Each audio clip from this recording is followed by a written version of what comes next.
Rocknicks are humming in the dead of the night. Electric bills climbing, ain't feeling right. Hash rates dropping, profits thin as air. I'm digging for gold, but there's none down there. I got the crypto mining blues, feeling like I just can't choose. But there's a spark in the AI glow. Rent my computer, let the profits grow.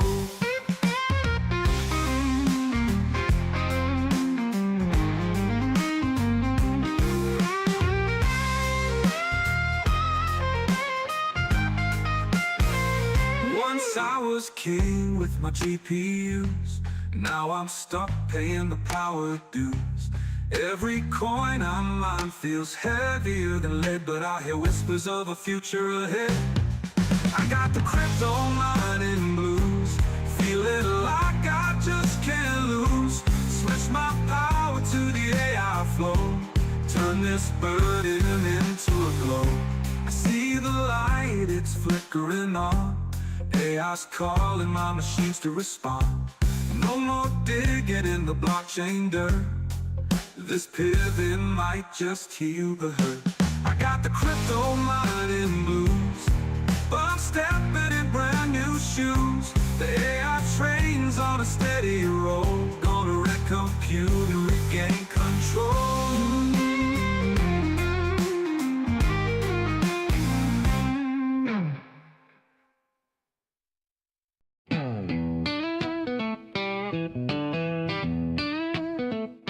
I was digging deep in the digital ground,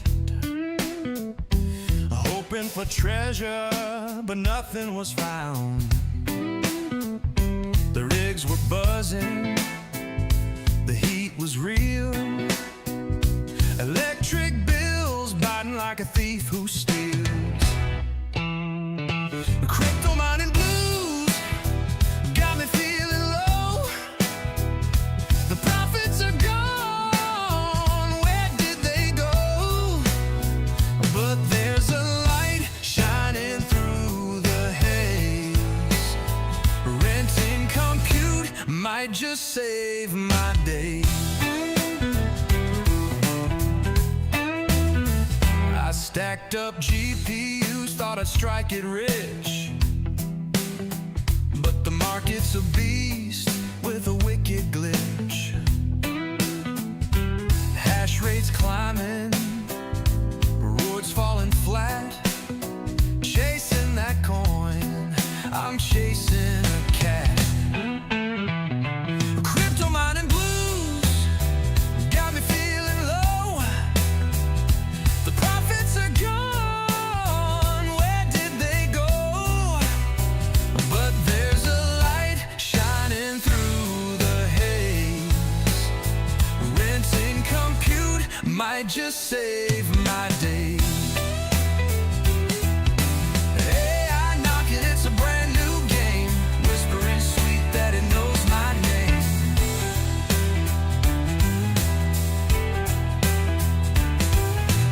Ran out the power, let it learn and dream. A smarter hustle, a brand new scheme. Now my GPUs hum a different tune, training models under the cyber moon. No more digging, no more feudal race, just AI visions lighting up the space.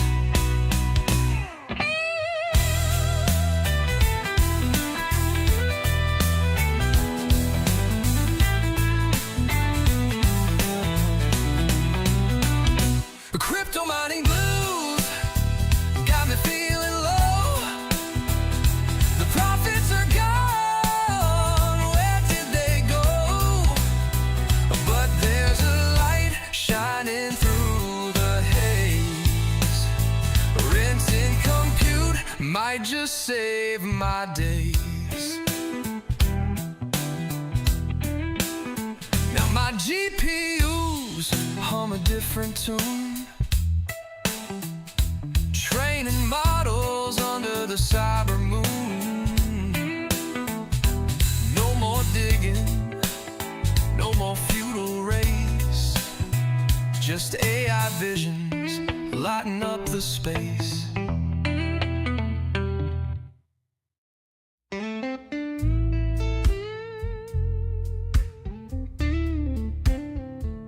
I dug down deep in the digital mines, chasing gold in electric lines. But the shine wore off and the power ran dry. Crypto dreams left me high and dry. So I'm breaking up with the mining game. All that noise just ain't the same. Fell for a mind with a spark so true. I compute now, it's me and you. The rigs were loud, they stole my nights. Burning watts for hollow lights. Now I see the beauty in the code's embrace. In the logic's arms I found my place. So I'm breaking up with the mining game. All that noise just ain't the same. Fell for a mind with a spark so true. I compute now, it's me and you. No more chasing ghosts in a blockchain maze. I found a love that rewrites my days. With every click and every bite, I see the future shining bright. Now I walk with a lighter heart. Left the cold machines to fall apart. Trading greed for a wiser tune. In AI's glow, I found my moon.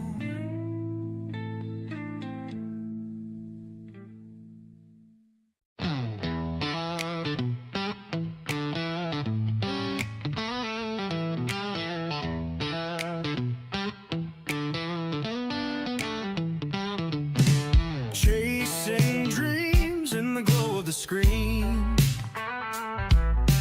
Passive streams like a money machine. Bits and bytes turning night into gold. This is the future, or so we've been told. Heat's rising up, fans spinning too loud.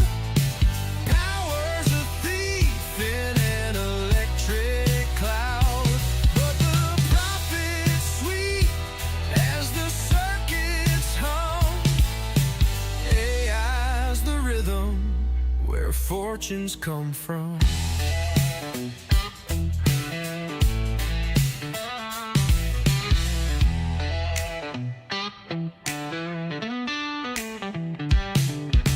Airflow's a puzzle, a delicate game. Cooling's a beast that I wrestle to tame. Sparks of genius come with a cost. In this digital rush, something's gained, something's lost. Oh, heat's rising up, fans spinning too loud. Power's a thief in an electric cloud. But the profit's sweet as the circuits hum. AI's the rhythm where fortunes come from.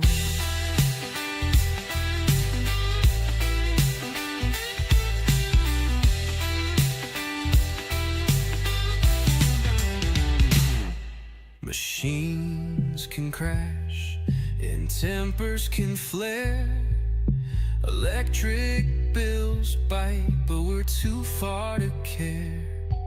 We dance with the heat, we juggle the strain. Every bite of success feels worth the pain. Heat's rising up, fans spinning too loud. Power's a thief, electric cloud. But the profit's sweet as the circuits hum. AI's the rhythm where fortunes come from.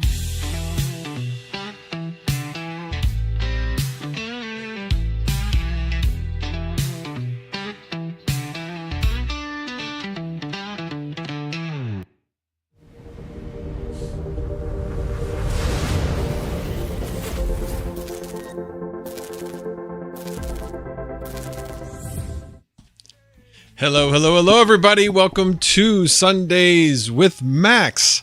How you guys doing tonight? Hope you guys enjoyed that little last song. I really like that last song. I just made those yesterday.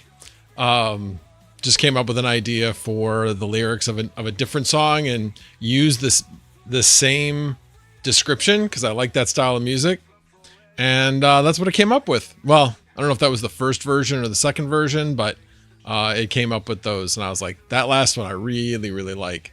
It's the description I give actually is not anything having to do with country, but that's what they sometimes interpret it as. It's more like Robert Cray band, blues, that type of thing is the description I'm giving. But sometimes it adds a country twang to it like that last one. So, but I do like that last one, although I don't usually listen to much country. But anyway, and Smokey Dan's not even here to hear it. But thank you guys for being here. I do appreciate it. Let me do a roll call here. We had Son of a Rabbit here first. Chuck Danger is here. Frogman. Caw Valley Crypto is here. Frogman. Rogelio Esquire. We have royalty in the house. Bacon, Eggs, and Hash. The Toxic Miner. Cook 4015. And let's see who else. Yep, that would be everybody for now. So we'll see whoever else shows up. I'm just as might as well get this out of the way. I may not be able to do Mondays with Max tomorrow night. It's at work. There's a customer coming in. They may or may not invite me to dinner. I don't know if they're going to the customer with dinner or whatever, but if I am invited to dinner, I will go and make an appearance. It would be bad form not to. And so if that's the case, then I will not be able to do Mondays with Max, but we'll see. Play it by ear. It's probably about 60% they won't invite me and 40% they will invite me. That's kind of the odds I have on it. So more likely than not, I'll do Mondays with Max, but we'll see. We shall see. So ChatGPT isn't making that music. That is Sono. I think that's what it's called. Hang on a second. Let me just take a quick look. Pretty sure that's what it's called. Suno, SUNO.com. That is where, and it's actually really good. Anybody can do it. Come up with an idea, give it some ideas for the lyrics, describe the type of music you're looking for, and it just does it. And sometimes it does it really well, like some of these, and sometimes you're just like, you didn't quite get it. Sometimes they try to be creative in some of the chord progressions, and you're like, no, I don't like that chord progression. That's just way out there and doesn't seem to make sense. But got to give them creativity for that. But for the most part, I stick to songs that have general chord progressions that I recognize, so that I like. But if you notice, most of the stuff I've got in there is, and I don't even put it in the description. I just basically say blues and most of the stuff has some syncopation in it, and that's what I'm always looking for. Anyway, but yeah, Suno.com. Good evening, Rizzo529. Good to see you. Northern Crypto and Tech. Good to see you. Yeah, I got a bunch of things to go over tonight. I got my, well, ComEd calls it their June bill, even though it's for most of May. But I got my June bill. Wow is all I can say. And that's, I'm going to not give you any indication as to what that wow means. But just wow. So we'll go over that in a little bit. We'll talk about Demo and what they're doing and why I think, well, I'm a little disappointed. It's not the end of the world. So we'll go over that in a little bit. Talk about my backup NAS and how I finally got that running the way I wanted to get it running. And most importantly is, oh, and two other things, wallet recovery and reinstalling my Emporia system, which I did do before last week. And I talked a little bit about that, but I'll go into that in a little bit.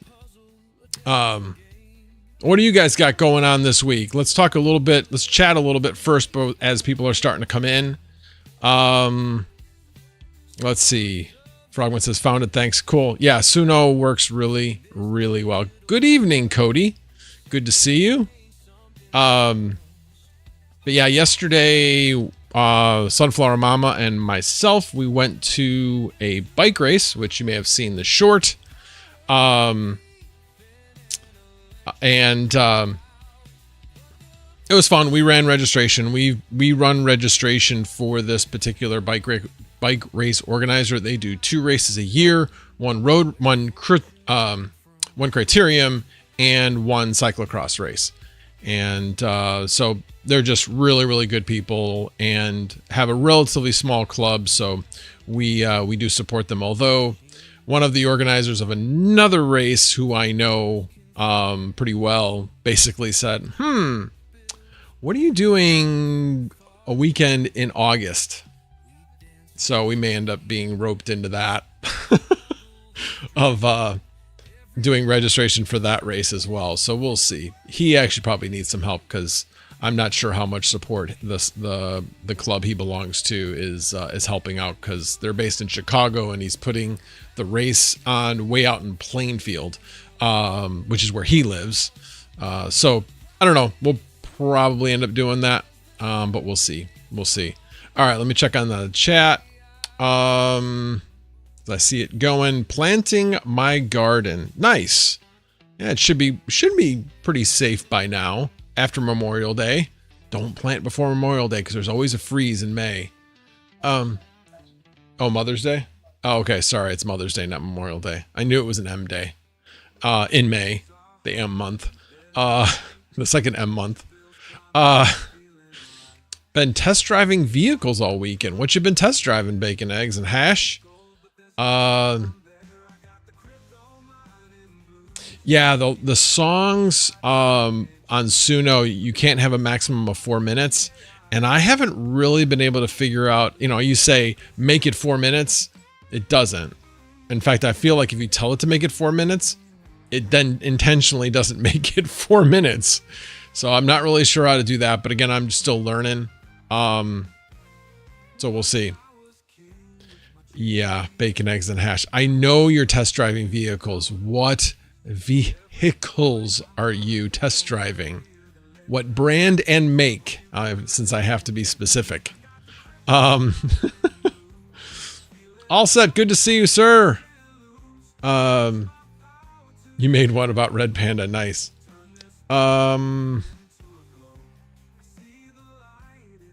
Rizzo5 tonight. I've been lazy and have to fix a Jeep. I got pretty cheap. I actually had my car in just to get an oil change, and only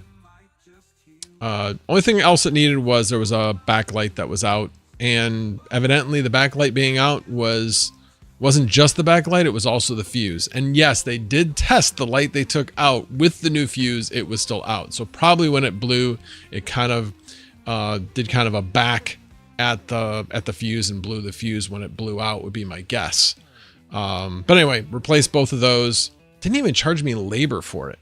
I was like shocked when I looked at the bill and there was no labor for the bulbs and the fuse. So I really like the shop we go to. Stands on Lake Street in Roselle if you're interested. They do a great job. Let's see. Bacon, eggs, and hash. Ram ProMaster. I might pull the trigger on it. I need a delivery type vehicle. Nice. Northern Crypto in Texas. In Ontario, June 1st. After that, you good to plan outside. Makes sense. Sunflower Mama said, and that's why we don't live in Ontario. It's a fucking goat is here. Good to see a goat. And Chump is here. Good to see you guys.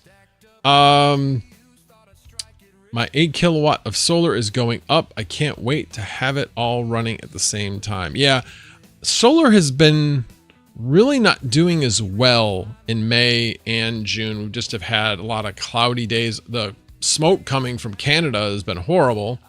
That's really been hurting the solar. Normally this time of year, I'll peak out at 5 kilowatts during the day. I'm barely hitting 4.5 right now. I'm wondering also if that's partially because they need to be like washed off, because of all the particulate in the air, possibly, that might be resting on the panels. We'll see. Goat says Rosati's. Oh, Rosati's and Max Voltage make a great Sunday evening. I do love some Rosati's. We have one that's very close, and I have learned. I was telling somebody at work about this. So I do get pizza, but I don't eat the crust. So we get thin crust and I take the top off. And that's how I can still eat keto. Even though there's probably a decent amount of carbs in the sauce would be my guess. But, you know, sometimes you got to do just at least a little bit of cheating. So yeah. Rizzo says if it's a Jeep, they have all kinds of electric issues with fuses and lights. No. I have a Ford Escape. 2016 is the one I have. The wife has a 2014 Escape. And no, we did not plan on each getting the same vehicle. It was just, we had the 2016 first, and then the in-laws were buying a new Ford Escape, and said, do you want the old one? And it just made sense, especially with the price they were offering. We'd be stupid not to take it. So yeah, we've had that for, 5-6 years now. So yeah, in fact, she just had her brakes, all of her brakes replaced on that car. So Escape, yes, that. And Bleach, oh geez, Ford found the problem that they circled it for. LOL. All right, well, let's since we do have a bit more people, we're up to about 30 people. So I'll start getting into some of the subjects. So I'll get into probably the most, I don't know, I guess entertaining for you guys. You guys will enjoy this video because it is like absolutely not how to install an Emporia. So I opened up the panel. You're supposed to have the panel off. I'm like, I can do this in a live panel, which I did. And it was without hitch, without a problem, but I had to like give, as I did record all this, believe me, just bear with me. The fun part comes next. But anyway, at least for me, you guys, when you see it happen, it'll probably be pretty entertaining. Anyway, so I basically got everything on there, was checking a few things, made sure I had the microwave circuit, which I did. Today when I went back in there, I realized one of them I hadn't plugged in, which is why I was like, why is my kitchen GFI outlet not registering the coffee maker when it goes on? That was why I left the one out. So anyway, so got everything hooked up, got everything into the panel, and went to go put the panel cover on. And got it on the hooks, had to slide it sideways, but it kept falling off. And each time it fell off, it moved over and would hit some of the actual breakers. So, and each way. So, because I would swing one way and I'd be like, oh, and I try to bring it back. So each time it hit some this way, hit some this way. I did it twice. The first time I didn't hit any of my rigs, but the second time I did. So all my rigs went off. Everything in the basement went off. So had to turn everything back on. And then finally I'm like, you idiot. Support it, get it on the hangers, and have a screw ready to be put in, especially on the left side. But I put the right side in first, then grab the bottom of it to make sure it didn't swing down, grab the screw, and then put the other screw in, and now I had at least the top in. The rest of it went uneventful once I did that. But it was really stupid on a live panel where things are moving around. Really dumb. Really dumb. But yeah. Let's see if there are any comments to that. You should really work power off the panel before you work in it. Hold my beer and watch this. Yeah, that's pretty much what I did. I gave you should not do what I'm doing. Don't do as I do. You are absolutely supposed to work in a panel that's off.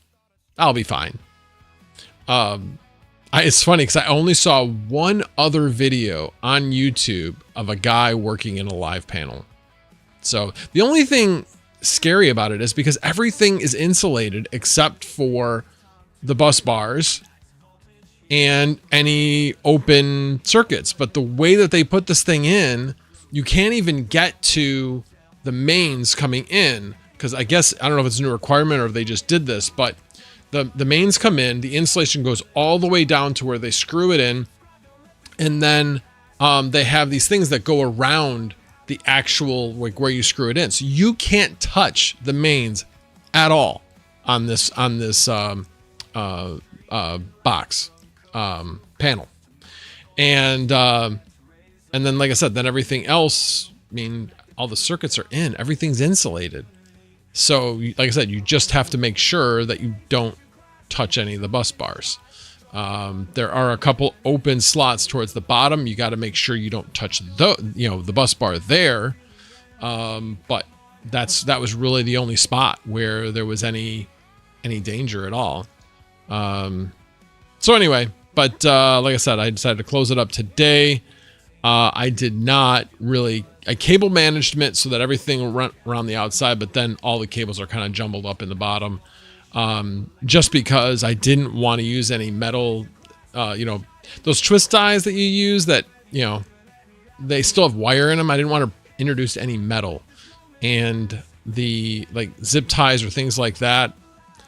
I didn't really want to introduce that as well in the panel, but that was the choice I made, and it's in there, and it's good, and it's working. So, but yeah, I almost, damaged my panel, which would have really sucked.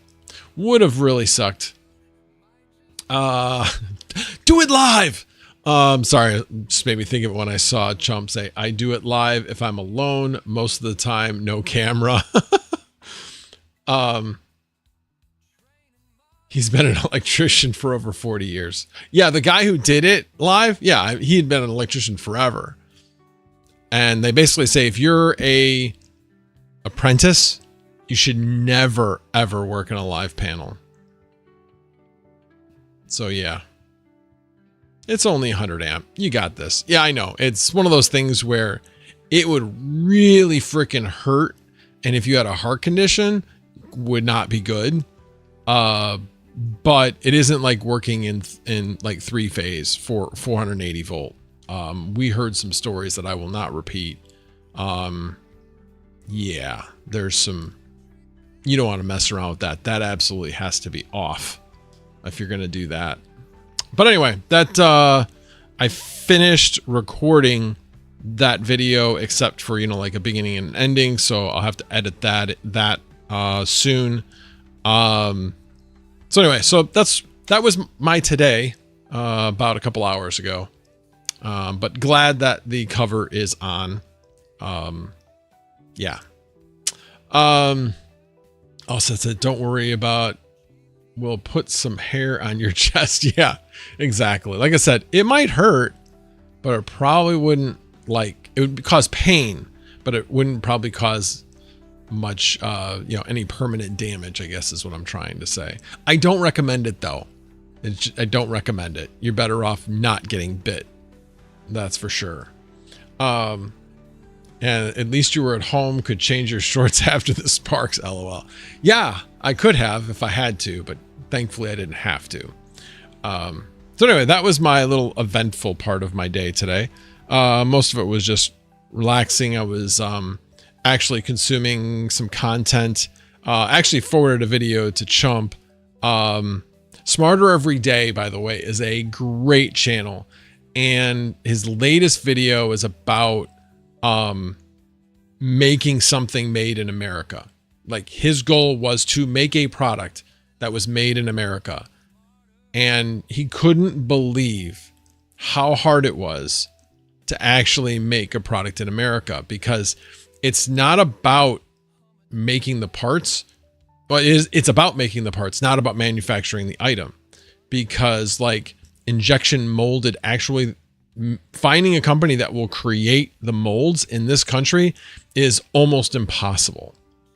It's extremely difficult. Some of the things he was trying to do with certain types of products in there, made in this particular product, also required some specialty type mold manufacturing. So yeah, I can't do it justice. Go check out the channel, Smarter Every Day. He has a lot of great videos, but this one I found was very timely and extremely, I mean, it's just fact-based. This is what he found, what he's struggling with. You know, the one thing that really got me was ordering some of the parts that said they were made in America. Well, they weren't made in America. Like, these knobs that he bought, they said that they were made in America, and then when he got them, the boxes said made in Costa Rica. Well, it was made in America, North America. I'm sure it was probably what the person was like, well, it's kind of the truth. And then they had to buy... Where... Isn't it in Central America? Yeah, Central America is part of North America. There's North America, there's South America. No, it isn't. There is not a Central American continent.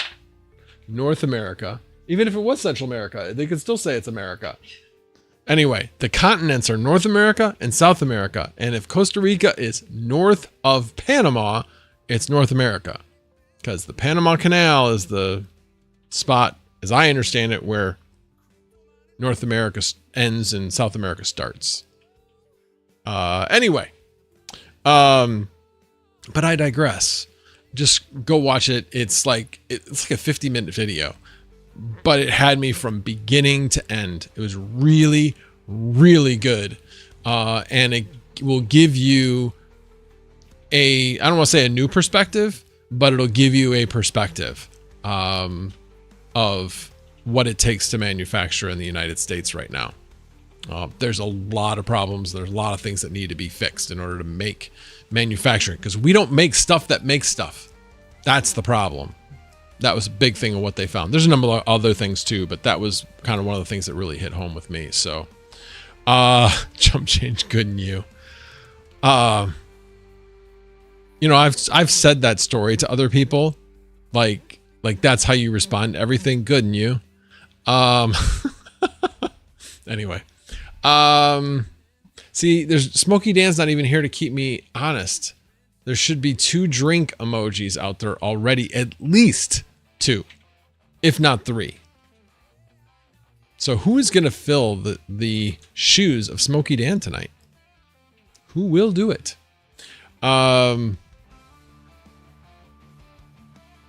Let's see. Gigawatt Trends, did you see the Smarter Every Day where he took a time? Oh yeah, I definitely saw that one.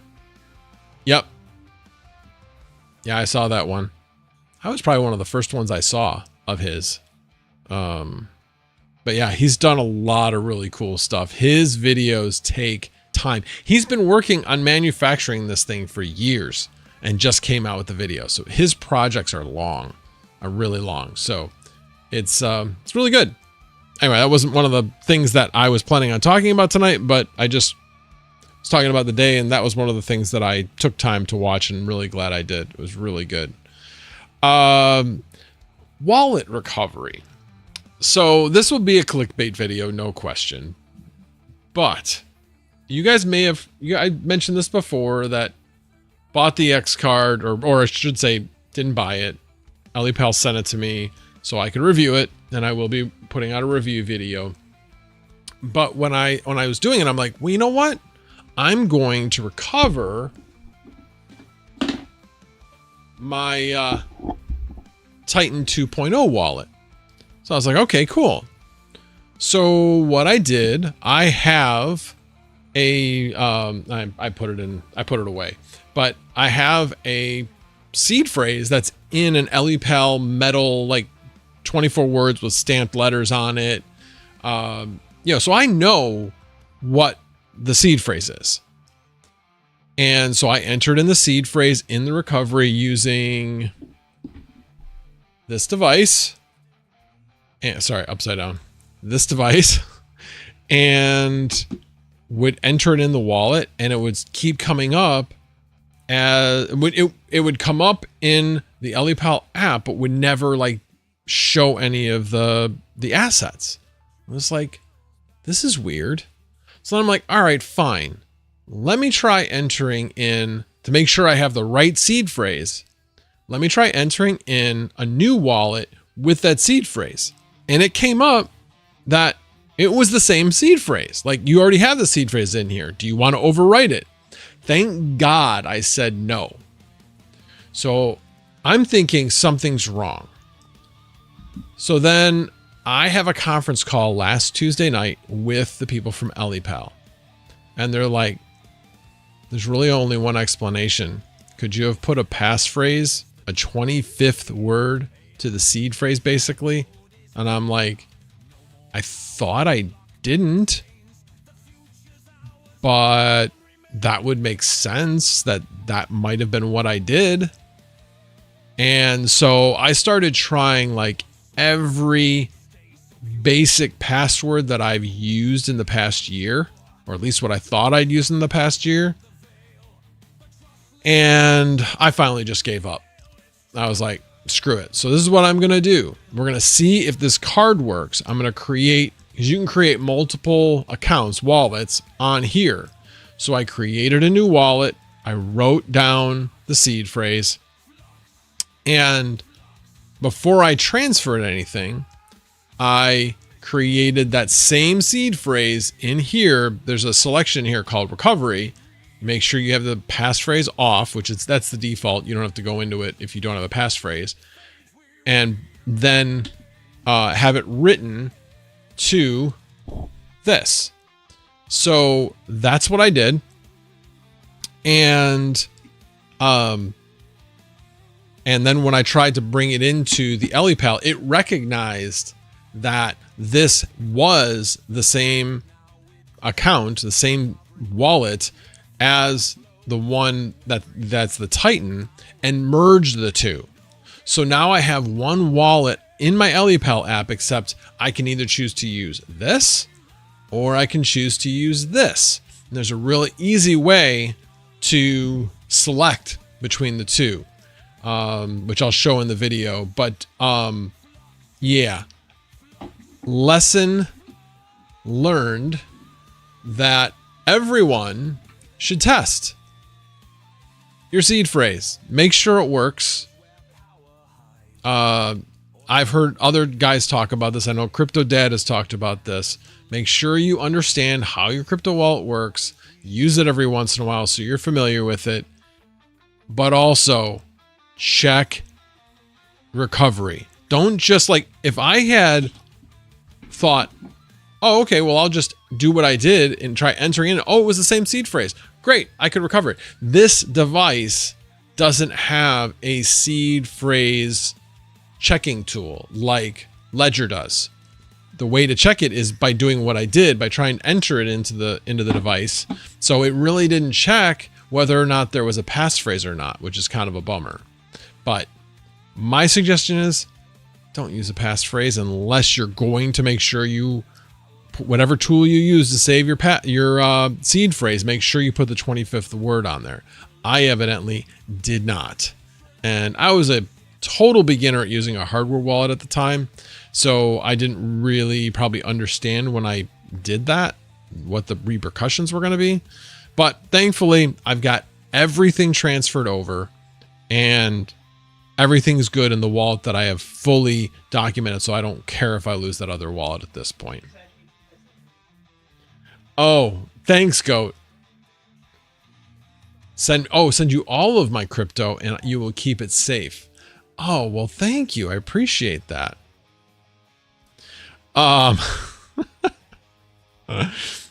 Actually, if I was gonna trust anybody, I trust Goat. I trust Goat. I certainly wouldn't trust Panda, but I trust Goat. Hi, Panda. How you doing? Good to see you, sir. It was so funny because I was going to say that just as a joke. And then I'm like, oh, cool. Panda's here to hear it. Alrighty. So that saga's ended. Now I just got to create the 2 videos of Don't Be Stupid Like Me. And then just a general review of the X card because it does work really, really well. And it's nice now having, just like I have with the Tangent with 3 cards, now I have these 2 devices. So I have a backup wallet, which I really felt uncomfortable with, especially with one of them being electronic. What happens if this thing dies? You're kind of screwed. I mean, you're not screwed because you can always recover. Yes, you can always recover. But yeah, anyway, I'm happy that's over. That was really bothering me, and now it's done. And like I guess I have to do one more thing, and I really should do a video on this too. I need to update the Titan because I haven't updated this since Matic went to Polygon. So I have no way of moving my Polygon off of this until I update it. So I need to get or find a micro SD card so that I can copy a file and then update the wallet. And now I feel comfortable doing it. And it's only like $100 worth of Polygon. It's nothing huge. But if for some reason something happens to that old wallet, or even something happens to the Titan in the upgrade process, it's all right. All my crypto on Ellipal is on the X card now. So I feel comfortable with that. So yeah, we're doing good. All right, let me check up on the chat. Retro Mike, if you don't set a 25th slot paraphrase, you're leaving yourself vulnerable. The 24-word BIP39 word list is only 1,024 possible words. That is true. That is true. Well, like I said, if you're going to do it, you better make sure you do a better job of recording it than me.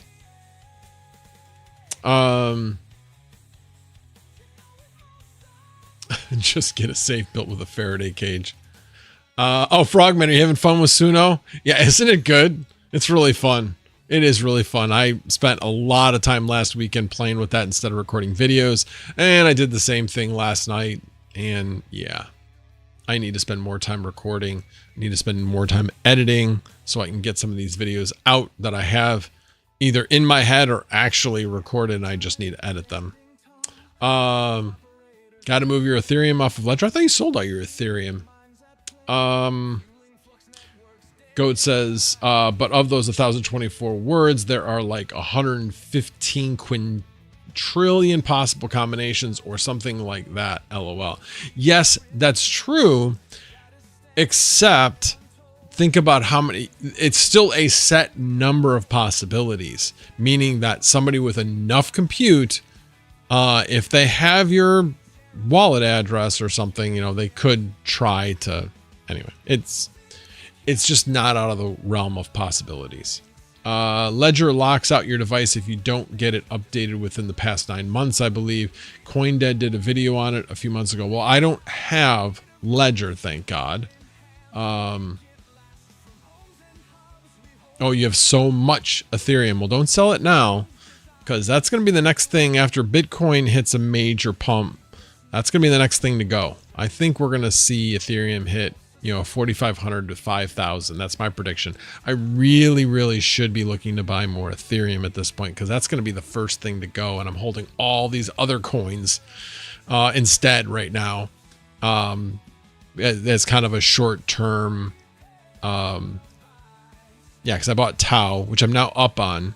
I was down on my first 2 buys, but then I bought it when it went below 370, and now it's back up in the 380 range. So now I'm up like 1% or 2.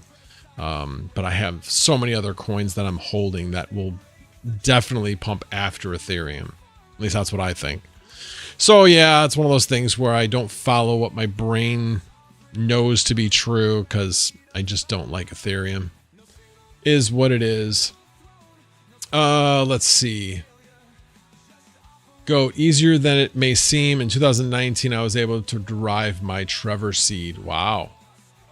Oh, Code Gigaball Trade says, I can help you spread that out and decentralize that ETH, Red Panda. I got you, bro. I can do the same. Just let me know. Let me know. Oh, by the way, Red Panda, you had mentioned this in one of your, I think it was in one of your videos we were talking in the chat. If you do ever really want to try to back up something that you want to have backed up to an offsite NAS, I have 30 terabytes that is unused currently. I'd be happy to give up 10 easily. Let me know how much you need. But yeah, let me know. Be a fun project. And Goat, we'll just go right into this. So let me find the page. Nope. Nope. Nope. There it is. Okay. Really? Why? Are you serious? Hold on a second. I think, because everything went off, for some reason, I don't think my Docker container restarted automatically. Let me check my Docker. Yeah, it stopped. I don't know why it didn't start automatically, but I'm going to start that. Here, I'm doing this right now. I should just have it shared. There we go. So anyway, yeah, I just hit start on that.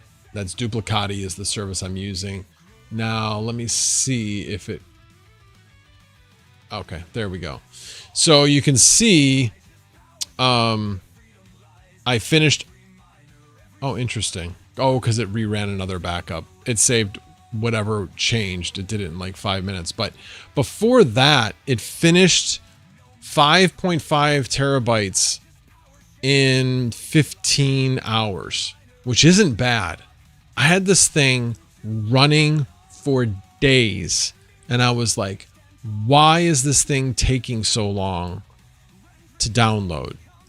And I'm thinking it's network related. And then I did some more searching, and they're like, it's not the network connection, it's the compression. And I'm like, why is this thing even trying to compress it? It's a backup file. These are big backup files. There's nothing to compress. So then I did some more looking into it and found out that, yeah, its default setting is max compression. So it's trying to compress something that can't be compressed, and it's trying to compress a really, really large file. So even though I got a 5950X on my main NAS, it's really only hammering one core, one thread. And so it was like downloading at like 7 megabytes per second. It was so slow, super slow. So then once I figured that out, what I did was, let me go and edit. Next. Okay. This is what I had to add, was the advanced options. I'm going to have a video on this, but this is what I had to add. I had to go in and specifically add an advanced option of 0 compression. I don't know if I needed this, but it didn't hurt. The zip 64 format is required for files larger than 4 gigabytes. I'm assuming that that means on the other end, maybe. I don't know. I wasn't really sure about it, so I just enabled it. And once I did that, everything moved a lot faster. I mean, 5.5 terabytes in 15 hours isn't bad. Geek of all trades, this is way too complicated. LOL. This isn't that complicated. Not at all. I just basically had to upload Duplicati into a Docker container. It wasn't hard. And then just basically go into here and basically set it up. So I have 3 different backups. I have an old photos and videos, which I actually have on my computer as well. So it's being backed up twice, but it's not that big. It's only 13.5 gig. This is my backup from an old repository that we used to use many, many years ago. But I wanted to make sure I had that saved because we no longer subscribe to that service. It was ridiculous how expensive it had gotten. But then I have one for the wife's computer and one for my computer as well. So mine's got 5.56 terabytes. But yeah, it's nice. Second, I mean, I ran it and it finished yesterday and then oh no, I'm sorry. It finished it this morning. And then at 1 o'clock, I tried running again. Oh, and I guess I have it running every day. I guess I really don't need to have it run every day at 1 o'clock. That seems to be a bit much, especially since this is a backup NAS. Let's do this. That's what I forgot to do. What? Yes, it does. No. I already know that exists. Weird. I don't know why it did that. I know it exists. This is what I needed to change. Months. 1 month.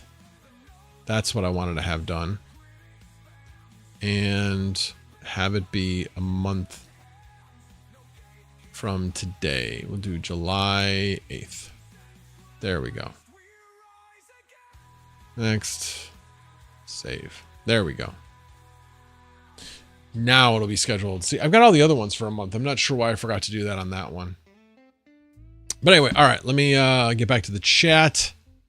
I hate it when it does what it wants to do. Bleach. Yeah, it's more like, it's just like programming.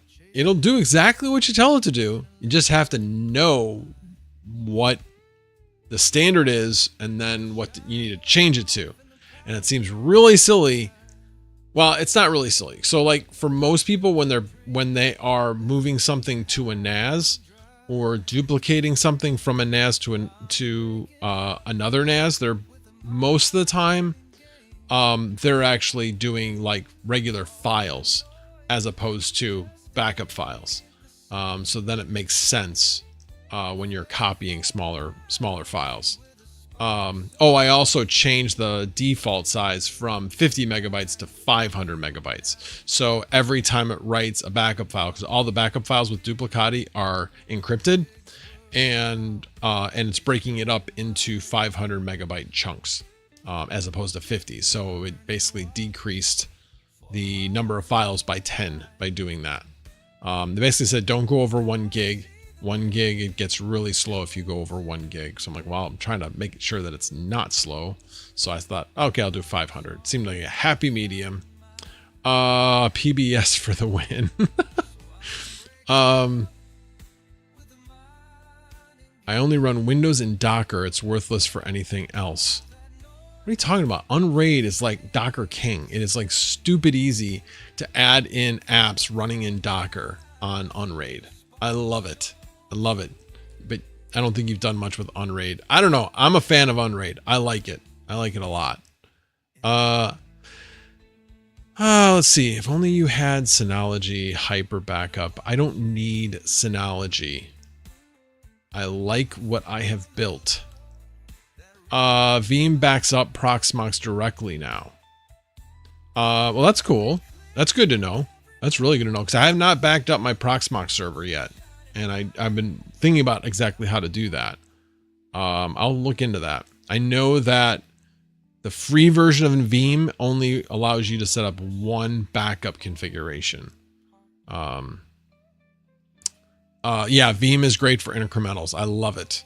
Absolutely love it. That's basically what I have being used for each of my computer, my wife's computer and my computer, to back up to the Unraid NAS. Yeah, and it backs up every day. I could even show you. Come on. There we go. I haven't updated it yet, but yeah, that's my last 7 days of Veeam backups. So there you go. So yeah, I'm enjoying that. I feel really comfortable, like knowing that, wow, I actually have a backup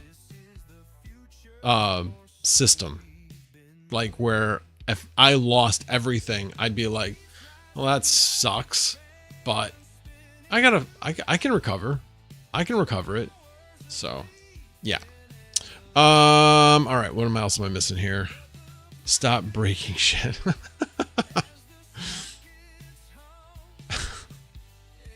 Throw some in. Yeah, she left. She left. Yeah, so it says hard for container hosts. Hey, look, I built this thing basically to be a server, not just a NAS. It's got a 5950X in it, for that matter. She heard you were called, so she came back. Basically, tell me to stop breaking shit. I think that's basically what he said. You're right. There's no backup unless you've tested it. I know. I just said that about the wallet, but God, testing a full backup, that's kind of scary, because if it doesn't work, what are you going to do? Now you've backed up a perfectly working system. Yeah. Yes, 3 copies, 2 forms of media, 1 off-site. I got it. That's why we're working together eventually to get my backup NAS off-site. I guess I could, but it'd be really hard for me to restore 5.5 terabytes of data. Although I could do that, I suppose, set up a VM on the Unraid server and back up to that and see if it'll work. I could do that. I could definitely do that. And I could do that from the backup NAS and use those files. Interesting idea. I do not need a tape library. LTO9s are super robust, actually. I'm sure they are. People have used tape for years, but Dell even still makes automated tape library, I think. Wow. Yeah, gonna burn through the read cycles. That's true. That is true, because one of the drives wasn't new. The other ones, well, actually, they all weren't new. They were all like refurbished. So yeah, I'm keeping an eye on to make sure that they stay healthy.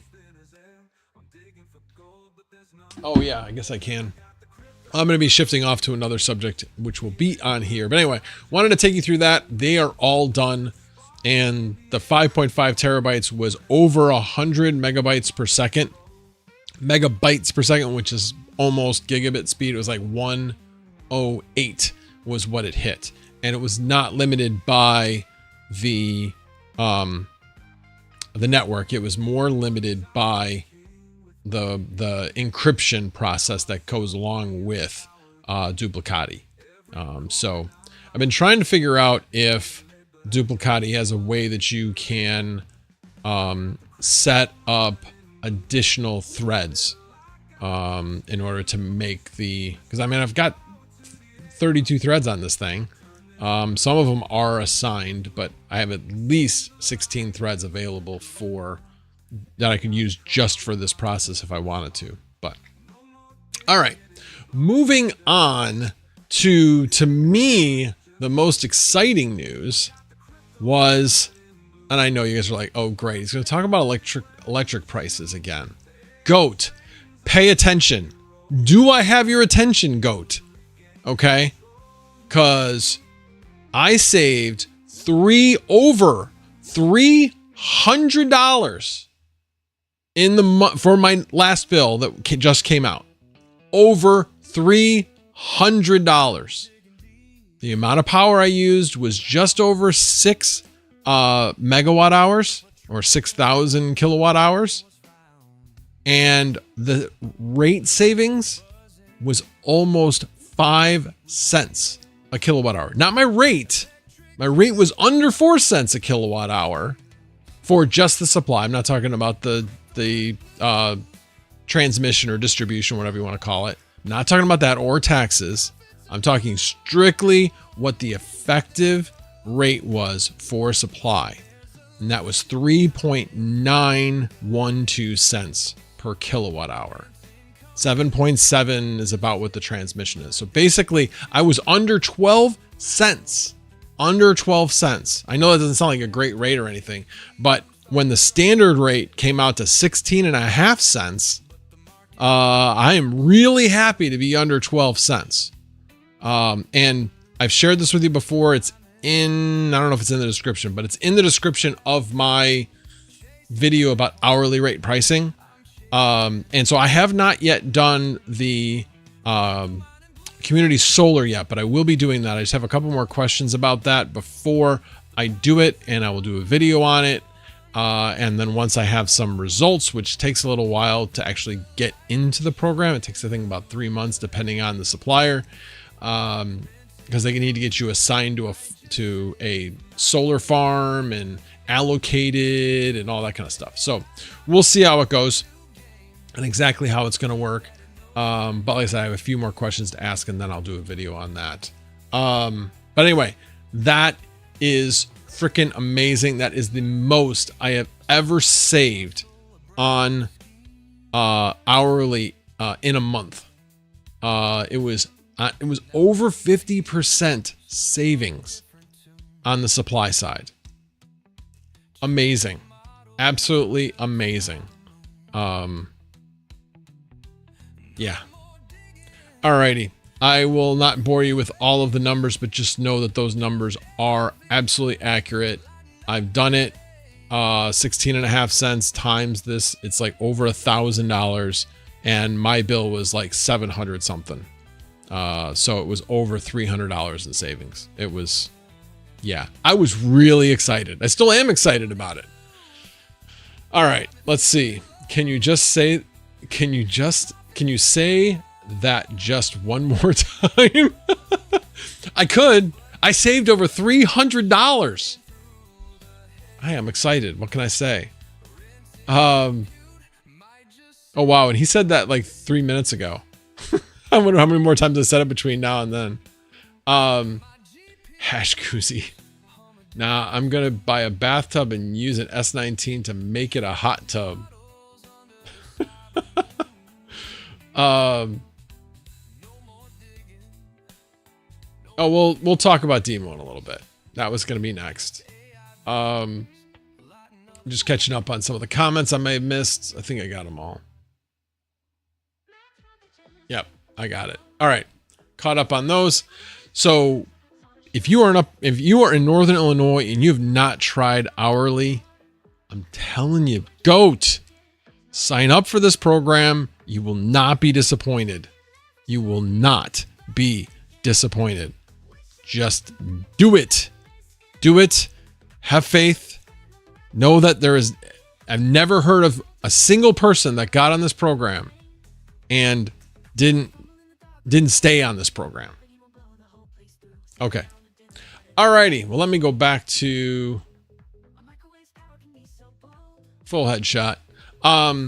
So Demo, for those people that don't know, they're finally coming around to instituting the monthly fee. So if you pay for it on a monthly basis, it is basically $10 a month. If you pay for it on a monthly basis, but you pay for a full year, then it's $8.33. That's what I remember. I thought I saw something that basically said those numbers. If anybody has any different numbers, you let me know. So I guess I look at this as with many other things that come out being a fantastic deal. Like, this is too good to be true. And then things change, and then they're still good, but they're not as good. And everybody complains because they want it to go back to being completely awesome instead of just being good. So if you look at how much, well, I know I'm now, admittedly, I'm highest level you can be, plus I've done staking. So I'm making about 35 demo per device. And then I have to pay that monthly fee per device. So if we take the price of demo, which I'm just going to look up on my phone instead of looking it up on the computer, just because this will be faster. Watch list. Where are you, demo? Demo is currently 6.11 cents. So if we take 0.0611 times 35 times 4. Oh, wow. Yeah, that's a losing proposition. And will get worse. Interesting. I know when I did this the first time, I forgot that I have 2 devices. Now, I will say that I do find value in the fact that the demo device is an OBD2 reader. So I do find value in that. With that said, I like the fact if I could buy an OBD2 reader and not have to pay a subscription to use it. And in this particular case, you're paying a subscription to use it. And you're going to make less and less and less demo every single month. So right now it's 70 now, but by the end of the year, it'll probably be about 60 or maybe even a little bit less than that. Obviously, if the price of demo goes up, sure. But yeah, unfortunately, I am staked on my demo until the end of the year. And again, it's only 500, so it's not that big of a deal on each one. So it's 1,000 total, you know, at 6 cents, you know, it's basically $60. If I'm doing my math right. Yeah, $60. So it's not like that much money that's staked, but still, it's a little frustrating that I went ahead and staked that, and then they go ahead and announce this after the fact. And as they said, they've been saying all along that they were going to do this. It's not like, it's kind of like being mad at Ethereum for going proof of stake when they've been saying all along that they were going to go proof of stake. This is the same thing. They've been saying all along that they're going to start charging a fee. I just wish they would make sure that the fee was at least less than what you were earning in demo. Now, one of the things I did actually go ahead and do is I did actually link up with Beacon. And supposedly that's going to earn more demo. Guess I'll find out if I do. But I literally don't know much about it at this point. Other than I just saw a message pop up about it. Anyway, we'll see what happens with that. But yeah, it's a little bit disappointing. Not really going to be making anything on demo. Whatever you make in your weekly rewards is going to be offset by your monthly fee, unfortunately. So, but like I said, they do provide a service. You know, if anything goes wrong with your car, it records it. If you have a check engine light, it's going to tell you what's wrong with the car. So there is value to the device. Not for everybody. It's no longer a DPIN project to make money. It's a DPIN project to Provide a service that you find value in. That's blockchain based. Yeah. Okay. Any comments on that? Oh, let me check the chat. There's got to be some stuff being talked about here. Let's see.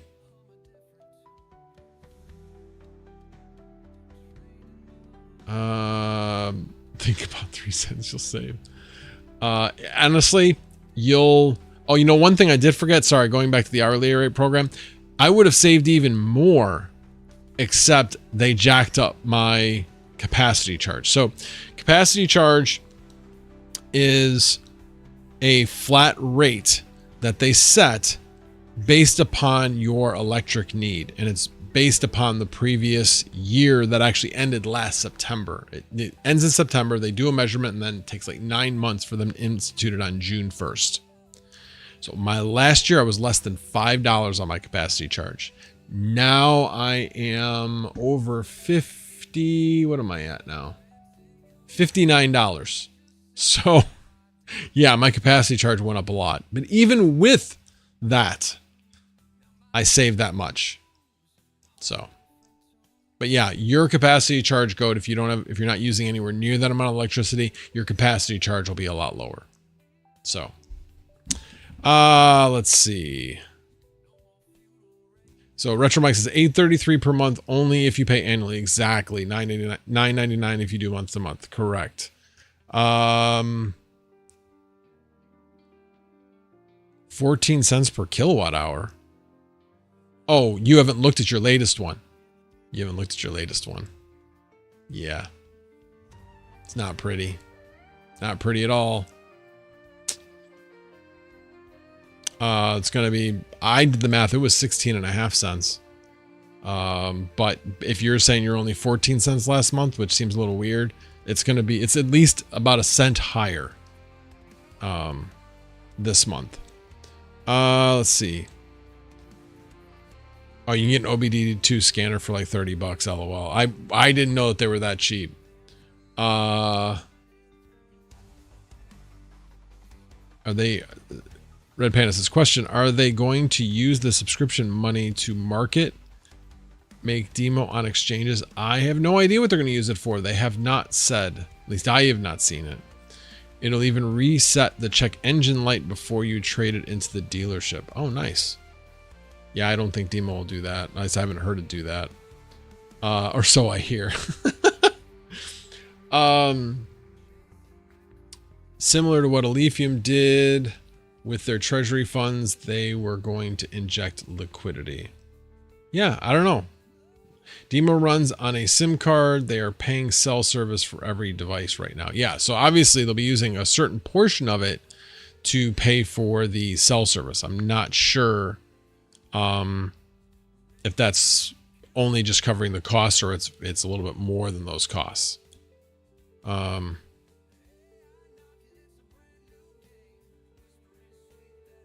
Yeah, it was in the fine print there, Red Panda. They basically said they were only going to cover it for a year, and they covered it for a lot longer than a year. Do firmware updates and push it out over Wi-Fi with once a week connection required to keep earning rewards. Boom, no more cell service required. Yep. I mean, that's what they could do, but that's not what they're gonna do. All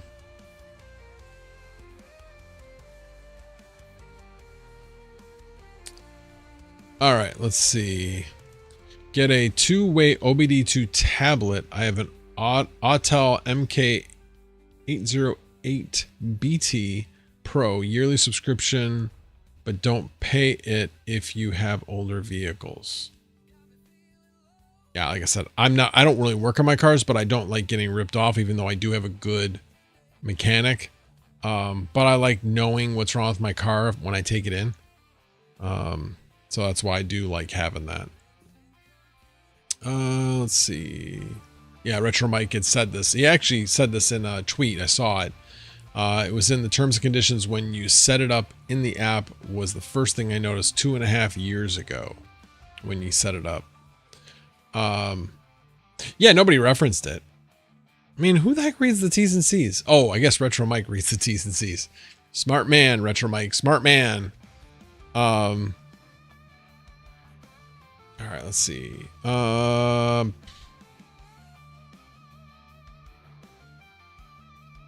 it's a service broker with a token. All depend is just to sell overpriced hardware. I mean, I don't remember the AutoPi costing that much. I mean, it's just a, man, at least you have, at the end of the day, you have a Raspberry Pi inside that AutoPi. This is why we can't have nice things. Yeah. This is why I really hesitate to get involved in any, I mean, I've been approached by a couple of different projects, and I'm just really hesitant to get involved in anything right now, just because I'm like, it sounds great, but what do I know? I don't know what their motivations are. And I don't know. I've just seen too many sketchy things recently. So yeah. Geek of all trades. Yeah, I was 13 kilowatt hours the month. Sorry, 13 cents per kilowatt hour the month before. Yeah, that makes sense. Yeah, that's what you would be that month before. It would be 1 cent less.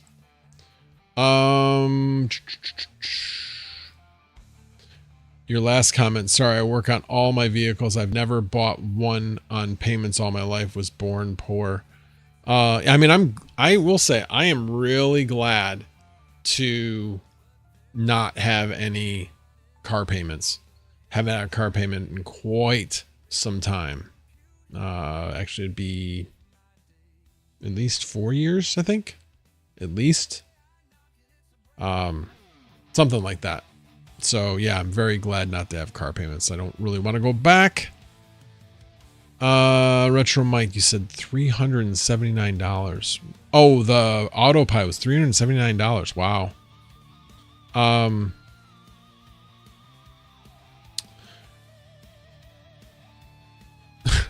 Going to Red Lobster costs more than buying most D-pin devices. Geek of all trades, stick to your standards. Yeah, I mean, I still am talking about crypto. I think it's important, but a lot of my recorded videos are not going to be so much on crypto. And obviously I'm doing one on this thing and wallet recovery, but yeah, it'll be going more and more towards compute rental, things like that. I actually did have my first person in a comment say, hey, I'd really like to get your help. Can you shoot me your email address? I'd love to hook up. I'll pay for your advice. And I'm like, I'd been thinking about setting up, coaching, consulting, whatever you want to call it, calls. And I'd started going down that road. Just haven't had a chance to set it up yet. Kind of want to do more focus on the content first, and then make sure I got that set up. It's kind of the chicken or the egg type thing, because I really should be, mentioning it in the videos, but want to get through some of these videos first, then set it up, and then do some other videos. But yeah, right now I'm kind of stuck in analysis paralysis, and I need to get out of that mode. Yeah, screw that car payment. Absolutely. All right. I'm just looking to see what else I talked about. Emporia. I talked about the ComEd bill. Talked about wallet recovery and X Card. Talked about the backup NAS and demo. That's just a video idea. That wasn't something I was going to talk about tonight. And then the last thing was I started trying to figure out, just stupid stuff. Like, okay, I was like all ready to set up hot and cold aisle today, basically putting foam, insulated foam on either side of the rack that went all the way to the wall to make sure that the air was only being pulled through the rack, not leaking in through the sides at all. And then I realized I don't really have a vehicle to bring something the size of a 4x8 sheet. So I was trying to see, whether there's something pre-cut, and then I'm like, this is dumb. It's so easy to cut that that insulated foam, that I should just bring, you know, a razor basically with me to cut it and snap it off there, and then just have 4 4x4 sheets, and put those in the car and bring them home. But by that time I was involved in something else, so I never did it today. So I'll do that this coming weekend. But I'm looking forward to seeing what that does for the temperatures, especially considering it's starting to get hot. And we supposedly have a big heat wave coming towards the end of this week, where heat indexes are going to be in the mid 90s. So not totally crazy, but I will say with the dual fan down in the basement, the difference between, and it does seem like there's enough air coming in, because I don't see any of like the curtains and stuff that I have between the one side of the basement and the other side of the basement. I don't see them pulling. And the difference between one side of the basement and the other side of the basement is a lot. And certainly between downstairs and upstairs, I've now seen it as high as like 17 degrees. It was like 70 degrees upstairs, but it was like 87 in the basement. So it's working pretty well. It's working pretty well. I appreciate that. I'm not gonna have you come all the way down here to take 2 sheets of that. I mean, I suppose if you're coming down for another reason, you know, do our project, that would be another thing. But yeah, I do appreciate the offer though. And by the way, Menards doesn't sell it. At least I didn't see it. I looked on their website to try to see if they sold rigid, you know, foam insulation. I'm like, how do they not sell it? I understand why Ace Hardware probably doesn't sell it, because they're like a neighborhood place that is going to stock a lot of that kind of stuff. But the only place I could find it was either Lowe's or Home Depot. One of those two. Both of them had it. Retro Mike, no more heat. I need cooler temps. I'm mining Raven. Well, yeah, you may need more or less heat, but Raven's certainly going to raise the heat. That's for sure. Yeah, exactly. Cars are a liability, not worth putting all the dollars into. Correct. Although with that said, I'm kind of thinking about when they come out of getting a Rivian. I think it's a Rivian 3. They have a Rivian 2, I think, that's coming out next year. And then the Rivian 3 is a smaller electric, like small SUV type of thing. It actually kind of looks, it's kind of it's basically like a big Volkswagen Rabbit is what it reminds me of, with the sloped, like almost like a hatchback, as opposed to being, you know, most SUVs are pretty flat across the back. So looked kind of interesting to me. And the price is going to be less than, well, they're saying it's going to be less than 40,000. So definitely thinking about that. Let's see. Trucks take too much gas. Yeah, I mean, I'm getting about, with my Escape right now, I'm getting about somewhere between 30, 31 miles to the gallon driving to and from work. I've been pretty happy with that. Okay, so almost like the one in the Wraith, maybe. I don't know that reference. All right, you guys are talking about Firebirds.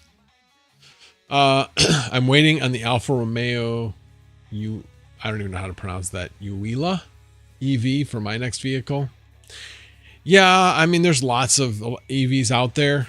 I really liked the price of the Rivian. And I know some other people that have Rivians and they really... Giulia? Is that an I? Yeah. Oh, I see.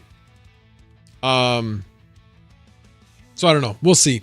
I definitely was, you know, a small SUV kind of fits what we do. I would like to have a hitch on it, for a bike rack, you know, things like that. I mean, a Dodge Dart with an Alpha badge. Oh, good. A Bentley is coming out with an EV SUV. Yeah, because that's in my price range. not. Yeah. All right, let me see. I think that's pretty much everything I was going to talk about tonight. You guys got anything else? We've been on for an hour and 15 minutes. Let me know if you guys have anything else you guys want to talk about. I forgot to mention this thing. So one of the other things, I might start doing this tomorrow if I stream tomorrow night, is I have an old mining rig. And actually, Red Panda, you are still here, I believe. If you're not, hopefully he hears this later. But yeah, it's a motherboard that he sent me a long time ago. It's a Z270 chipset. So it's DDR4. It has PCIe 3.0, 16 lanes. I'm going to put it on Salad. I have it sitting around. I was using it as a mining motherboard. And, but yeah, I'm going to put it on. So basically I ordered some more RAM, 32 gigs of RAM. And I ordered some Duranaut, which I have not used yet. This is relatively new. It's supposed to be better than Cryonaut. So we'll see. It's a little bit thicker, so it's a little bit not quite as easy to apply, supposedly, but looking forward to trying that out. And then, at some point, before I send it to Goat, I did get the screws for the hard drives in the HP. So I will be looking to do that. I'll probably, before I ship it off to Goat, I'll probably put another 5 terabyte drive in there, just to make sure I've got a little bit more headroom than I currently do, because right now I'm at about 6, and if I'm going to be recording as much as I'm going to be recording, it's gonna fill up fairly quickly. So I want to make sure I've got room on it. And so tomorrow, oh, the other thing, that thing has like a Pentium, I think, in it, maybe a Celeron. Not really powerful enough, I don't think, to run a Salad rig effectively. So I am replacing it with an i7. I got it for like $50 on eBay. So I'll be putting that in. I'll use the same Intel cooler on it. I mean, it's only 65 watt TDP. I'll make sure that looks like it's working okay. I can always replace it if I need to. And then, and I already have a drive that I can put in it, so I'm just going to use that. I did buy a couple of drives that I'm waiting for from Brandon. But yeah. So that'll be a project just to get one more thing working on Salad, because Salad's been doing pretty well. I haven't looked at like what its demand is like. Let me see what the Salad network monitor looks like.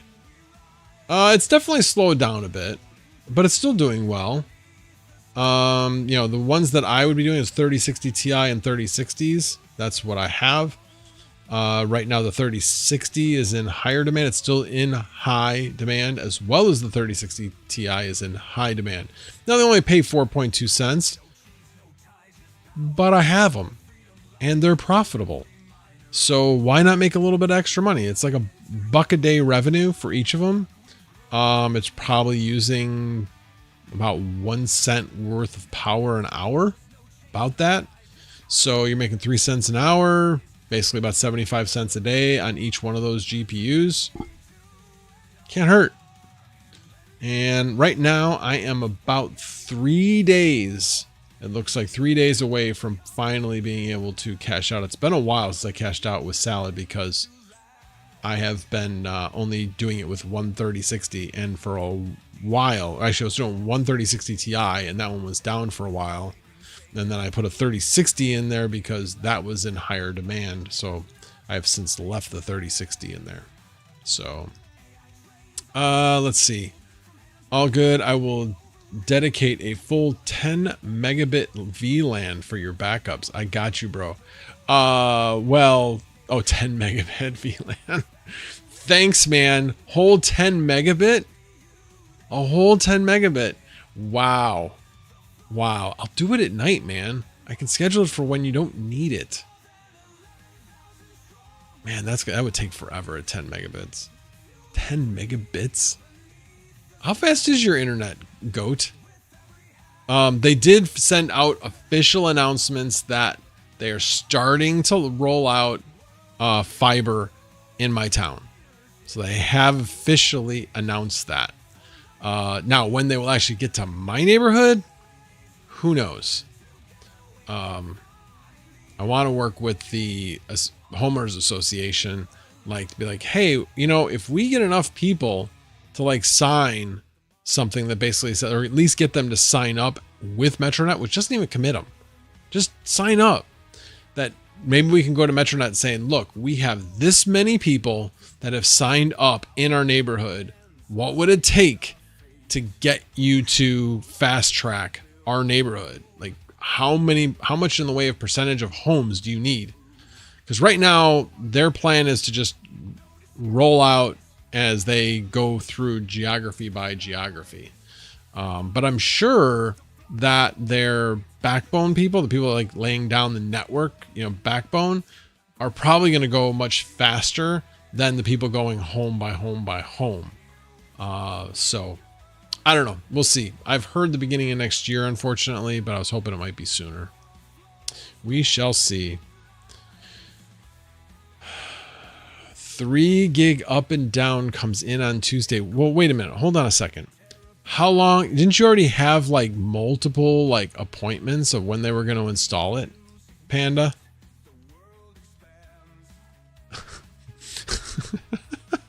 Wow. Let's see. Frogman says, nice. AT&T Fiber had it for over 3 years. Ditch Spectrum finally. You know, I'm actually going to keep Comcast as a backup because I have a feeling that when Metronet first comes in, there might be some issues just because it's new. That's just a suspicion. I hope I'm wrong. I hope it's just rock solid, but just kind of wondering if that might be the case. There might be some issues. Like when Comcast rolled out the increase in speed in our neighborhood, yeah, there were definitely some issues that caused problems. So I'm thinking they'll have some issues as well. They kept delaying and delaying. Okay, so they did not actually have an appointment. Now this is an actual appointment. Got it. Well, I want to see a video on the actual, like maybe just do a short doing a speed test. I want to see the speed test. So your 3 gig up and down, which router do you have, Panda? Do you just have a just general Dream Machine, or do you have a Dream Machine Pro? Oh, you have an SE. Well, SE I think is only good for 2.5 with all the other features on it. You'll have to turn off some of the security features, I think, in order to see a full 3 gig. You get the Pro, and I believe the Pro can do up to 5 gig. Yeah, it's the same one I've got. Yeah. So I thought about that because I was like, I might try to do 5 gig. But then I'm like, yeah, but I have the feature on. I don't know if it's, I don't know. I figured I could test it and then I could always scale back if I want to, but we'll see. Yeah, no censored video. Got it. All right, guys. You guys don't have anything else. I'm just trying to think if there was, I thought there was like something else I was going to talk about. And I feel like I'm forgetting something. I know I'm forgetting something. I just can't think of what it is. Retro Mike has a whiteboard of RPMs, IPs. Oh, the Pro does only 3.5 gig, or the SE does 3.5 gig.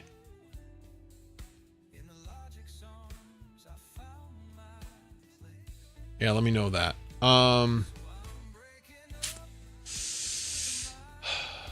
Oh, I knew there was one other thing. So, you know, and I did not do a video on that. I was going to do a video on that. I got to write that one down. It's another video I want to do. So, last week, okay, well, 2 things. I was doing really, really well with Fast until I shut things off and 2 things didn't come back. So my 5090 is unrented currently, and that 3090 behind me is not rented, and that's because everything shut off. The 3090, for whatever reason, I didn't have it auto start the VM, and so it sat not running for, I don't know, 15 minutes or so, which was enough to have the person eject out of there. So right now I'm short 2 that I had being rented. I am being a little bit more selective. I have increased my prices a little bit because of the increase in power prices. I'm like, if I'm not making this much, whatever it is, I'm only generating heat that I then have to run air conditioning more on. And so I'm being a little bit more selective than in the winter, which I would be willing to run on a smaller profit margin because of the heat it's generating. But all the main things, all my 4090s are currently rented right now. I've got all my 3060s rented, and I have one of my 3090s rented. But my 5060 Ti's, my other two 3090s, and my 5090 are not rented right now. Before I did have the 3090 rented, my one that's verified, and I had the 5090 rented, but neither one currently is rented, unfortunately. So hopefully those will come back. But last week, I did have a record week with, what was my last? $760, basically $766 for the week. Yeah, $766.42 was the week. That was my highest week ever, which exceeded last week by about $23.50 or so, more than last week, which was the previous record. So it's been going well. It's been going well. It's getting to the point where I'm making about as much as I was making during the Ethereum days, the good Ethereum days. Now, have I spent more on hardware to do what I'm doing? Yeah, there's definitely a bigger investment than there was in the Ethereum days, but I've gotten there, and we'll continue to expand. I started looking at Crafts Computing did a couple segments on super micro servers, like 4U and 5U servers. I started looking at those, but in order to basically put 8 RTX Pro 6000s in it and get it fitted out with everything it needed, it would probably be about 90 grand in order to fit that thing out the way it needs to be. That's a huge investment, especially considering right now 4090s are actually more in demand because people have software and jobs written for the older versions of the software. There's like new versions of the software that's being written for Blackwell, and not everybody has switched over to it yet. So 4090s are still more in demand than 5090s as a result.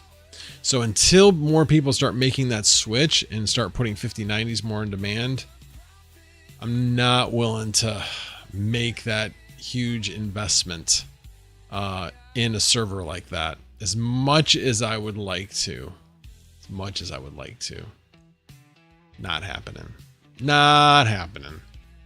All right, let me see. I have not been catching up on, let's see here. All right, let me catch up on the chat.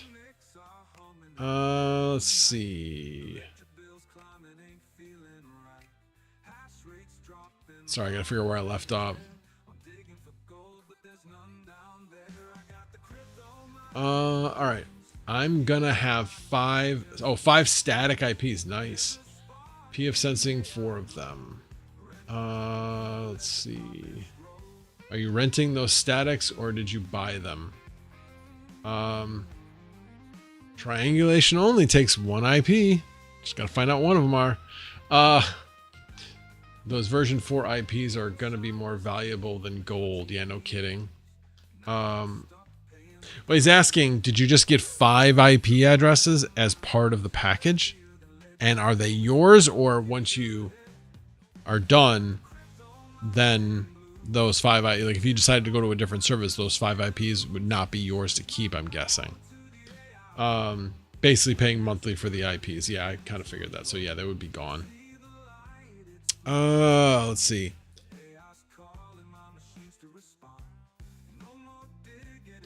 Wait till it gets installed and they tell RPM he's got an IPv6 block with one IPv4. Yeah, that would be bad. One for nodes, one for AI, one for personal, one for mining, and one for... Okay.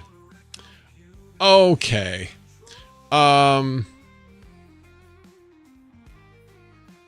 It's adorable. RPM thinks he's actually going to run nodes. Yeah. You know, one thing we didn't do, we did not go over the market. We'll go over that in a second.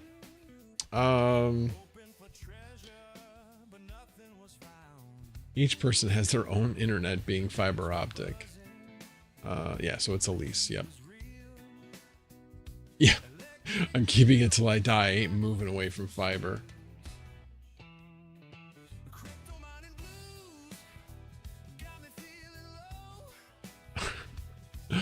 Okay. Let's go over the market. Let's see where we're at. I know we were up at over 106 on Bitcoin when I saw it looked earlier. Looks like we've gone down a bit. 105, basically like right around 105,700. Ethereum has dropped back down to just under 2,500. It's a 2499.72. So basically right at that 2,500 line. Just went back over 2,500. Let's see, what else do we got? Yeah, let me go to my watch list. Oh, I'm not logged in. That's right, you're not. You are not watching this, so I can log in without worrying about that. Come on. There we go. Watch list. Okay, there we go. Watch list. Okay, Solana back down to 152. Yuck.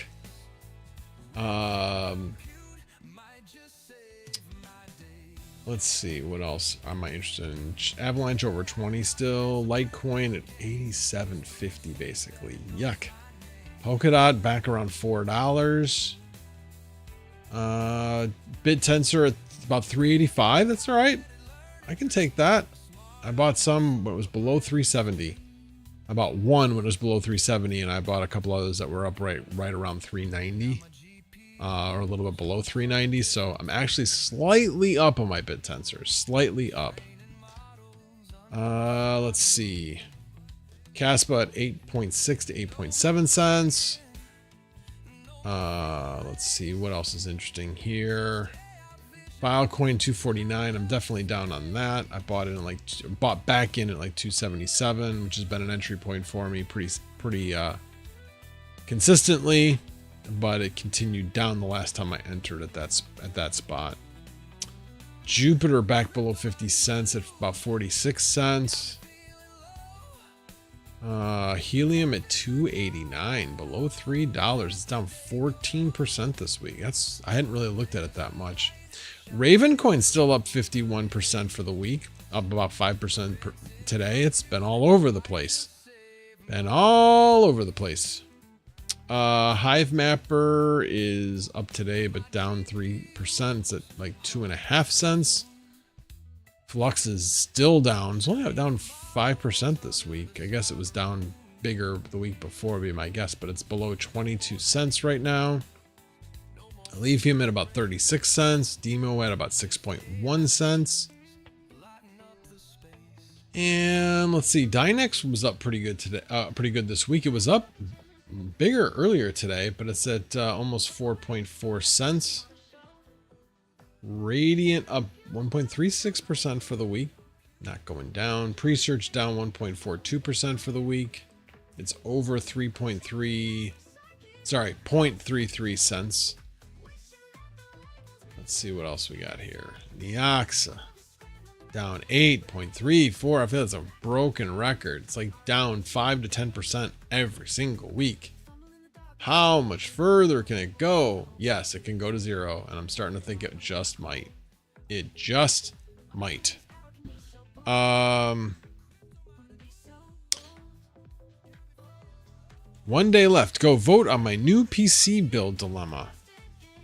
All right. I'll bite. Here, we'll just put it up. Oh, I hate it when it does that. Hold on. Copy. Hold on. Just want to copy the damn link. All right. Copy current address. Will that work? Paste. No. That is not what I'm looking for. Let me see if I can. All right, screw it. Let's see what it says. It's probably not going to let me. All right, now I can copy this address.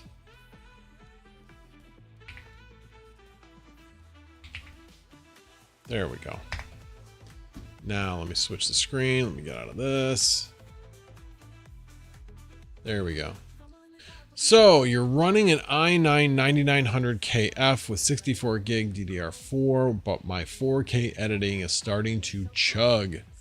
Option A, i7 12700K and reuse 64 gig DDR4 for $400, or option B, i9 14900K plus 32 gig DDR4 for $600. None of the above. Go AMD. Do not go Intel. I guess if I'm forced to say which one of those two, I would go. So if you're going option A and you're going back to 12th gen, why wouldn't you go to an i9 on the 12th gen? I guess that's my question. But yeah, I would if I had to pick between only those two, I would say option A, but I don't like either of those options. I would go AMD all the way. All the way. Right now, Intel is just not a good option for new stuff. 12th gen and earlier is all fine. 13th and 14th gen, screwed up beyond belief. And then the whole Core series is disappointing. I have not heard any YouTubers recommending Intel. Just my 2 cents. Am I not sharing I am sharing my screen. Okay. Yeah, I wasn't sharing my screen when I was going through all the lists. Yeah, I know. I actually knew that for a change. Yeah, pre-node is now only $13. Yeah. I have 3 of them.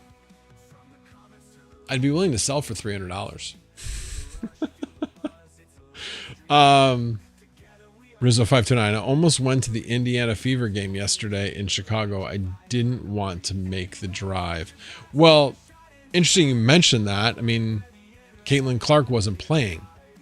I was actually joking with my wife on the way back from the bike race. Like, hey, we go to the Sky game tonight. She's like, why? I said, well, they're playing the Fever at the United Center.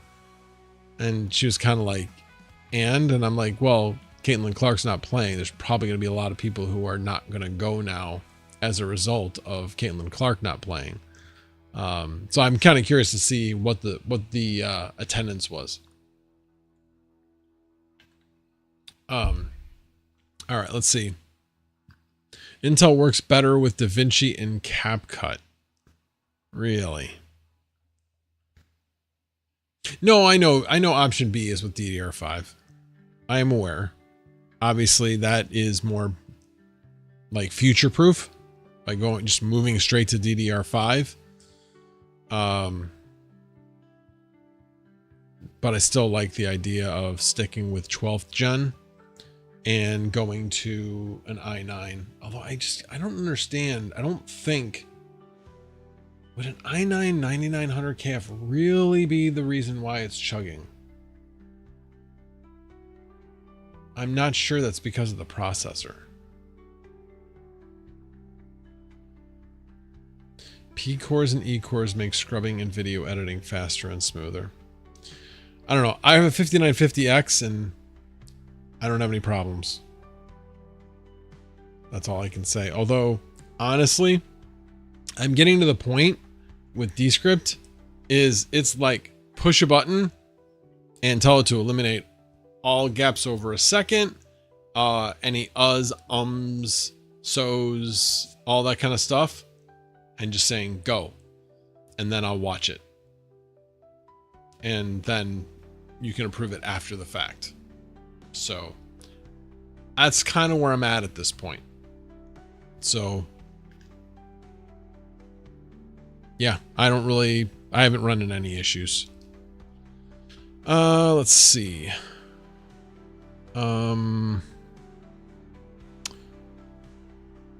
I became a Fever fan last year. Yeah, so did I, actually. They said they were around 19,000 fans. Wow. That's impressive.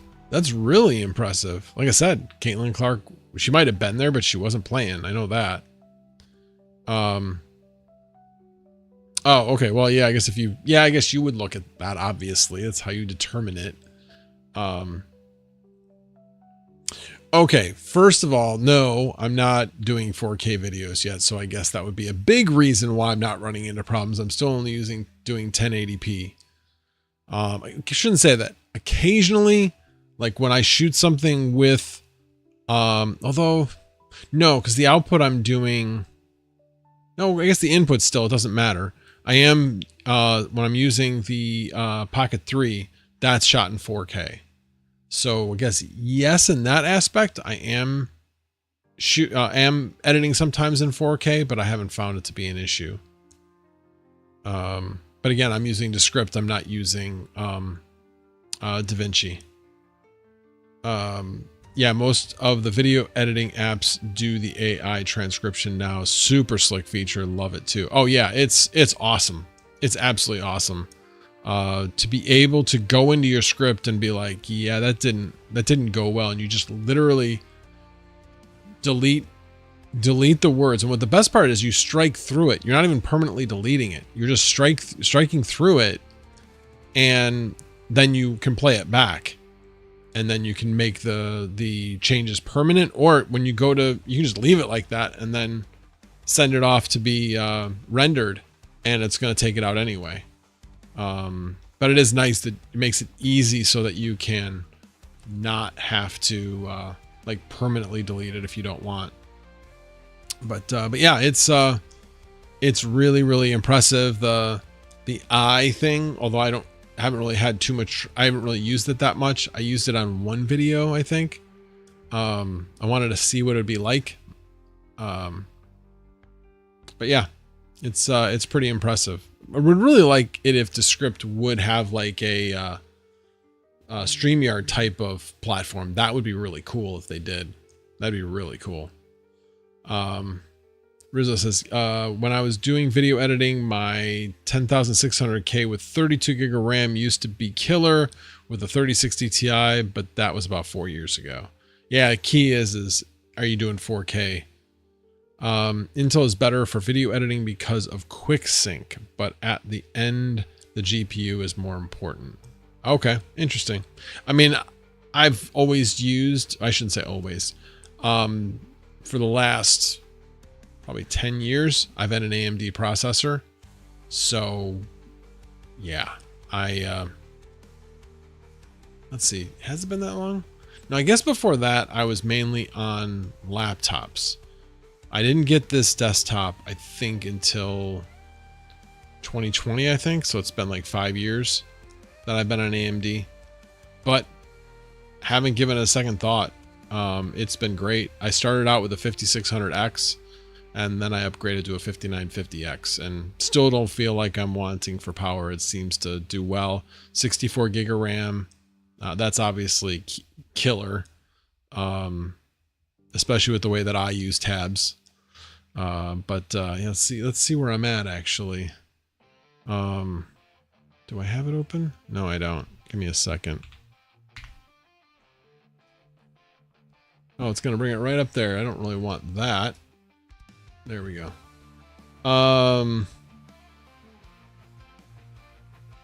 I'm only using 43% of my memory.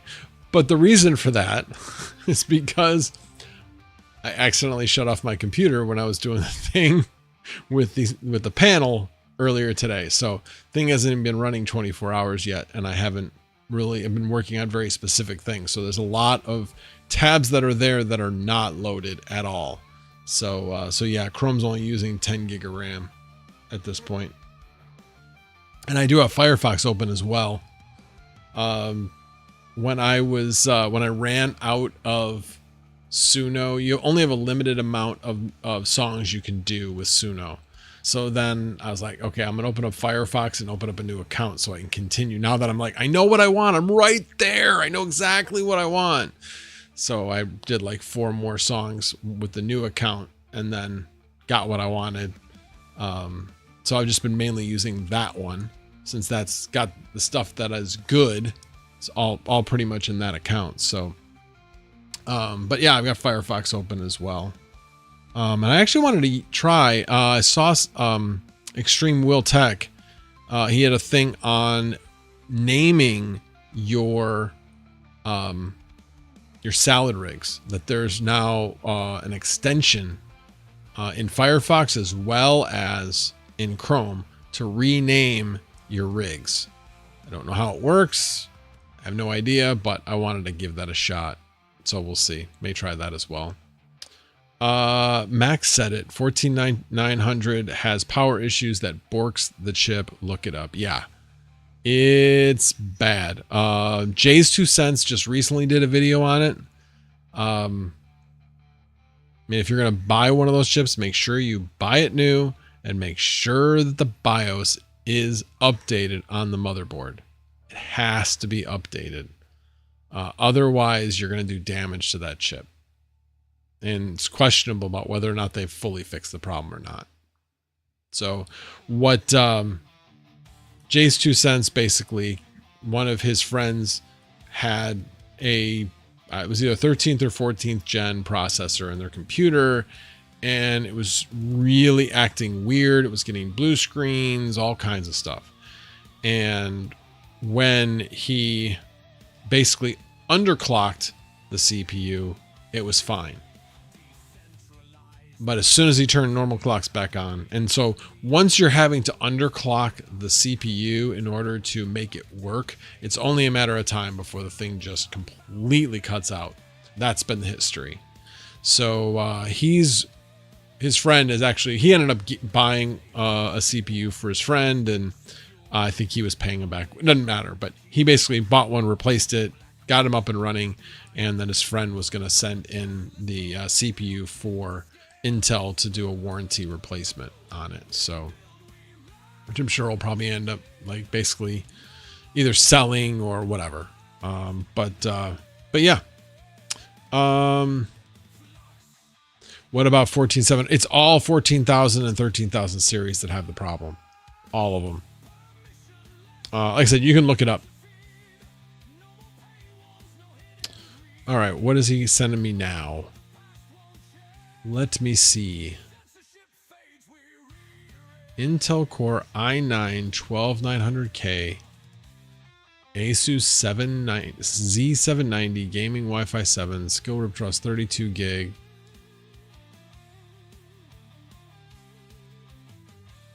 Wait a minute.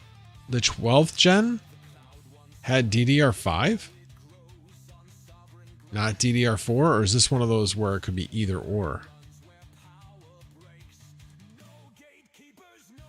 But yeah, I mean, that's not a bad idea. Because that's DDR5 for a little over $400. Yeah, that ain't bad at all. I mean, that's the one thing about Micro Center. They have such crazy like packages, bundles. Yeah, they're really, really good. How much do they say you're saving on this? Like, yeah, $120. If you bought each of those separately, you'd be paying $120 more. That's killer. That is really good. Yeah, I'd totally go for that. especially if you're already, you're already sold on for the reasons you gave that you want to do Intel. I think that's probably your best bet. I don't, if I recall correctly, 13th and 14th gen were not all that to write home about as far as performance improvements. And obviously, regardless of performance improvements, I wouldn't get one because of the problems. But yeah, 12th gen I think was a pretty big improvement. So, but yeah, I mean, you can look to see what the difference between 9th gen and 12th gen is, and then see what the difference between 12th and 14th gen is. I mean, I'm guessing you probably already looked that up. But yeah, I would think 12th, that's a good deal. That's a really good deal. Like I said, allows you to make the next step into the next thing, and then you can decide, now you're on DDR5, so you'll be able to continue using that same thing. Alrighty, let me get out of this. And there we go. Alrighty, guys. Well, it has been, oh, wow. I swear to God, it was like an hour and 15 minutes, 5 minutes ago. Obviously not, but it's been an hour and 50 minutes. This is way longer than I normally go.